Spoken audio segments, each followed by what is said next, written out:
Hey, coach, do your sessions ever just feel a little off? Like you're stuck in small talk, chasing the clock, or losing momentum, or just can't end on time? Or are you still not 100% confident that you're ready to deliver high value, satisfying coaching session, even though you've completed your coach training? Today, I'll show you an easy, free tool that helps you deliver high quality, high impact sessions every time. It's probably not what you think. Hi, I'm Ronnie Noise, and I've been coaching for over 20 years. I've learned a lot that wasn't taught in my coach training or yours either, I bet. And I'm here to help you start or level up your coaching practice by sharing the smartest ideas and tools I've found. One of those smart ideas is to use a checklist to prepare for, deliver, and follow up coaching sessions. So, why a checklist? I mean, how tough is it to deliver a great coaching session?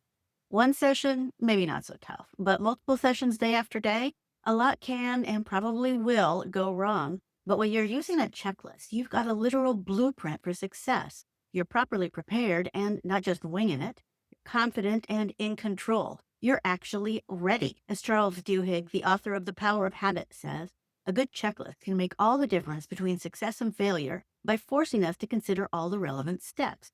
Checklists can help us avoid overlooking critical detail. So let's talk about how that relates to you, coach. Checklist provides a clear structure from prep to delivery to follow up, so you know exactly what to do at every step. You'll stay organized and avoid mistakes by following the same reliable process every time. Repeating the right steps creates unconscious competence.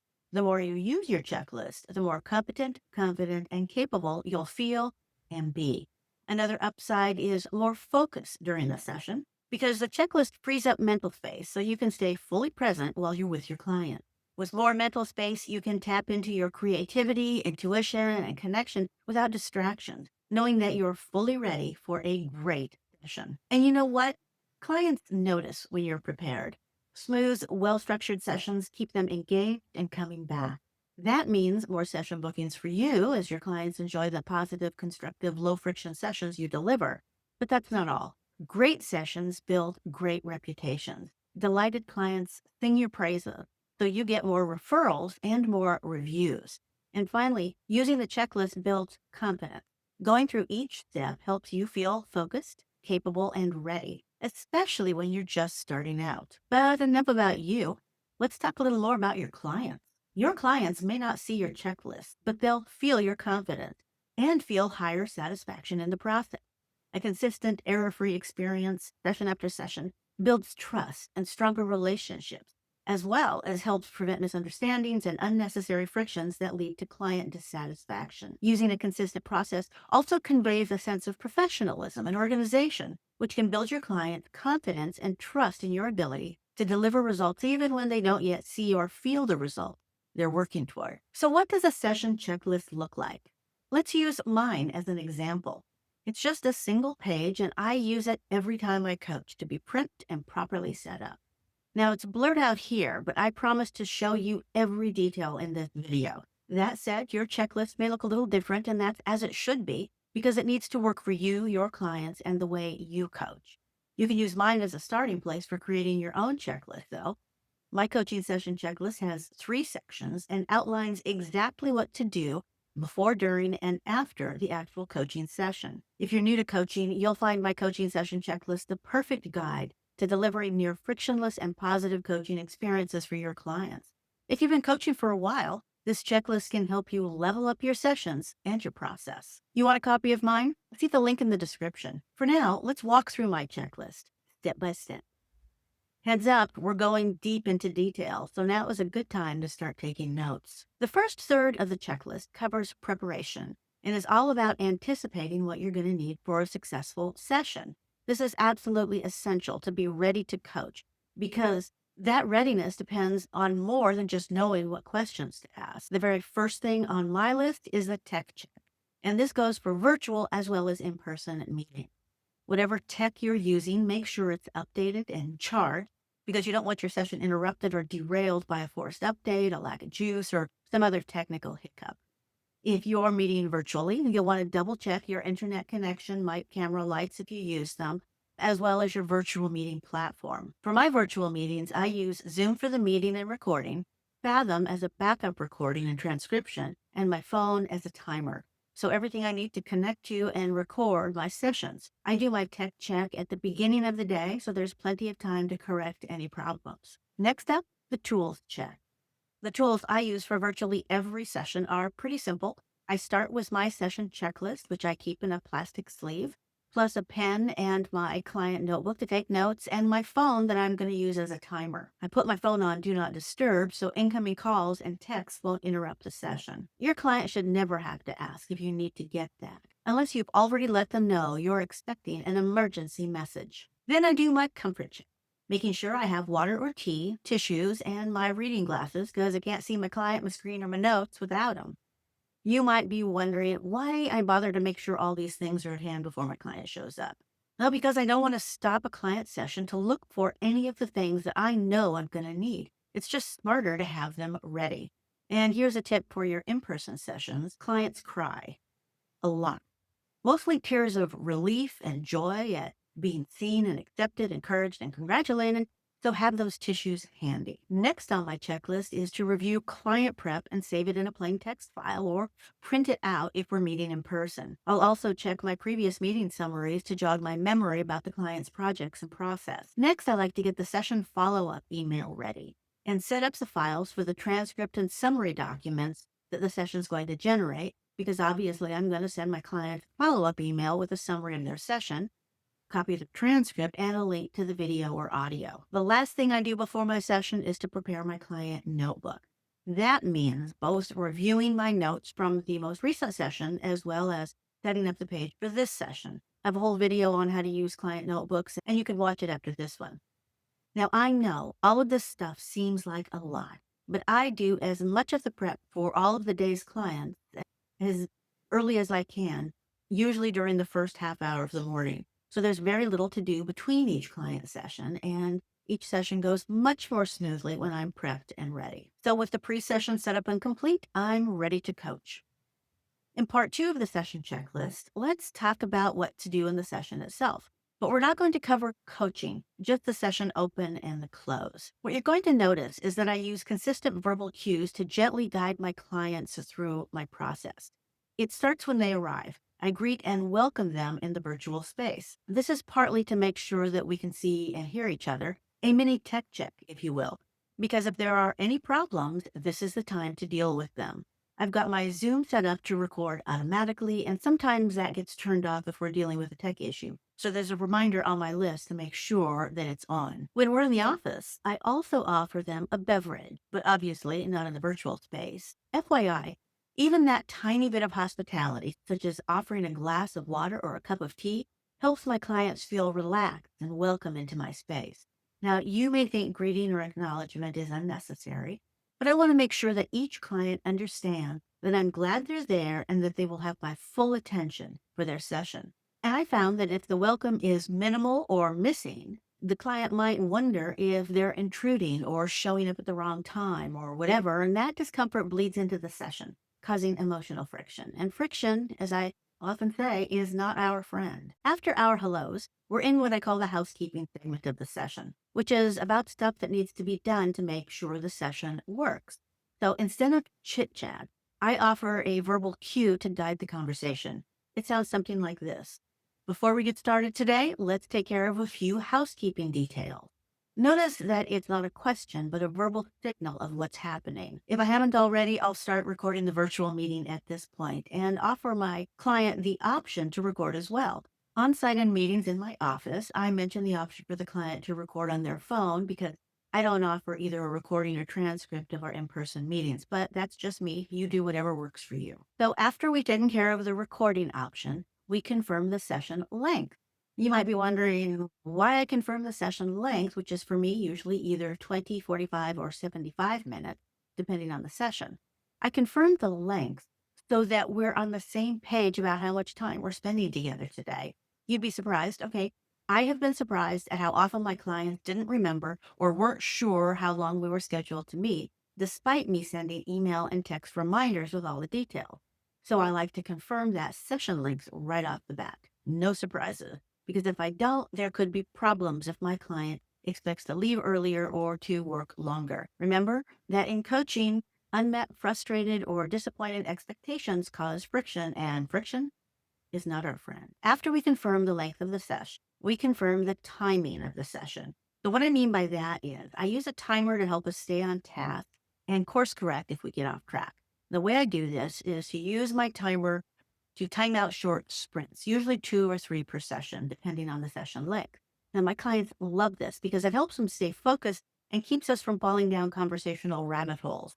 I love it for those reasons, but also because it means the timer interrupts the client, not me. Typically, we break the session into 3 equal sprints, but sometimes my clients want to spend a little less time on, say, accountability and more time on brainstorming or strategizing. So the timing is up to them, and it gives them a real sense of control as well as responsibility for the session, which is a very good thing. Next, we confirm the session agenda or what the client wants to accomplish in our session. Usually, this is based on their prep, which they typically include when booking the session, but sometimes they send it in later or even bring it to the session. If they give me the prep in advance, I'll share it in the chat on Zoom or on paper if we're in my office so that we can both see it. If they don't have any prep, I'll ask them questions to set our agenda. Because at the end of the session, success depends on meeting or exceeding their expectations, and we cannot do that without identifying those expectations front. After the agenda is set, I like to offer a brief centering exercise, which is optional and takes about a minute. And this is especially helpful if the client is anxious or nervous, or either because they don't really know what to expect, or if they've had an upsetting thing happen, or just to get them into the coaching session mode. This is the starting point for the session. The coaching session itself takes up whatever time and form you give it, so we'll not go into those details here. Bear in mind that the session takes up the bulk, but not all of the meeting time you've got allotted. That's because we reserve 2 to 3 minutes at both the start and the end of the session. One thing a lot of new coaches seem to struggle with is closing the session. There's a temptation to keep talking, especially if you're on a roll, but you must end the session so that you both can get on with your day. This is why I use 3 standard questions to start the wrap up. Now, you may not love my questions, so by all means, use your own.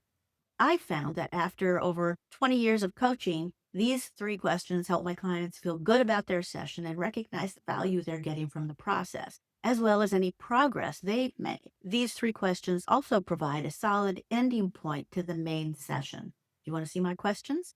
Please note that the first 2 are yes, no questions, because I'm not trying to spark a new conversation at this point. So the first question, did you get what you were looking for today? The answer is almost always yes. Lesson learned. The client expects you, the coach, to hold them to the session agenda and to get the work done, whether that's accountability, feedback, ideation, strategizing, whatever it is that you're doing in your session. This question gives you both immediate feedback about the success of the session. Question 2, are you clear on your next steps? If they don't know what to do next, this is how we remind them that we covered this, or if we didn't, we can do it now, very, very briefly. Because without knowing what the next step is, they could be missing that feeling of closure. The third and final question is, what are you taking away from this session? Now, full disclosure, I actually ask my clients what sparkled for them. But they know me and that's how we roll. And I know that you may not vibe with that, so I'm giving you the generic version. This question helps the client recognize their progress and feels good about the process. Remember not to judge their answers. Also, remember that you're not using this question to fish for compliments. This moment is about them and their progress, their aha moments, their insights, their decision. You are there to encourage and support, not to demand credit for your client's work. Now that the bulk of the session is complete, just a few more steps in the wrap up. I like to confirm the next step that I will take, which is that I'll be sending their session recording and transcript by the end of the day if it's been a virtual meeting. If it was in my office, I'll only mention this if I've committed to sending them some sort of resource or something. We're pretty much done at this point, but I like to be super clear. My final verbal cue provides a definitive ending to the session, and it sounds like this. If everything that needs to be said today has been said, we are complete. Thank you. This statement is also the point at which I stop the recording in a virtual session. Now, once in a while, the client might have a question or a comment, but with this statement, they know we're done and there's no lingering or confusion about what's going on or what's supposed to happen next. With the actual coaching session complete, we move on to the third part of the checklist, what to do after the session. Just because you're not coaching doesn't mean it's over. You have session related work to do, and what you do after your session will probably be different from what I do, but I'll share my process just to give you examples. Keep in mind that this part of the checklist is typically not handled immediately after the session because I don't have time between sessions to get it all done. You'll see why in just a minute. First, I download the transcript and the summary into the files I've prepared and save them into the client's folder. Why? I use the summary as part of the session follow-up email and attach the full transcript. I've discovered that a lot of my clients keep my follow-up emails and download the transcripts because they like to go back to get the verbiage or just review the main points. Saving the transcripts and summaries into the documents I created before the session creates an excellent electronic archive for each client without having to save the actual recordings forever. So once I've got these documents and a link to the session recording, for me that's on Zoom and the link is usually available an hour or so after the session, the next step is to personalize my standard follow-up email by adding the recording link and the summary. Then I attach the session transcript and send. Now, just to be clear, this is how I do this. You may have other technology or other expectations with your client, so you do what works for you. I'm just giving you an example of the things that are on my checklist. For example, you might have a virtual assistant who takes care of some of these details for you. But even if you have an assistant, some of these things only you can do. For example, the next step is to put any final notes in my client notebook. I stopped keeping full hard copy client files many years ago, and now I keep electronic files by client with transcript summaries and prep, as I just mentioned a few moments ago. But for session notes, I keep a spiral notebook for each client. Now, why a notebook and not rely on electronic notes like the transcript? I explain all about client notebooks in another video. But the short, partial answer is that typing during a session can be very distracting to both you and your clients. And not everything you want to remember is said aloud. So I prefer the notebook option. So that's a granular look at my coaching checklist. It's just a single page, and I use it every day that I coach to be prepared and properly set up. Okay, now I know this sounds like a lot, but once you get into the habit of using this checklist, it goes very fast. And the upside is tremendous. You're always prepared and can provide a level of consistency of service that your clients will appreciate and love. I know because they've told me. Well, my clients have told me, not yours. Picture.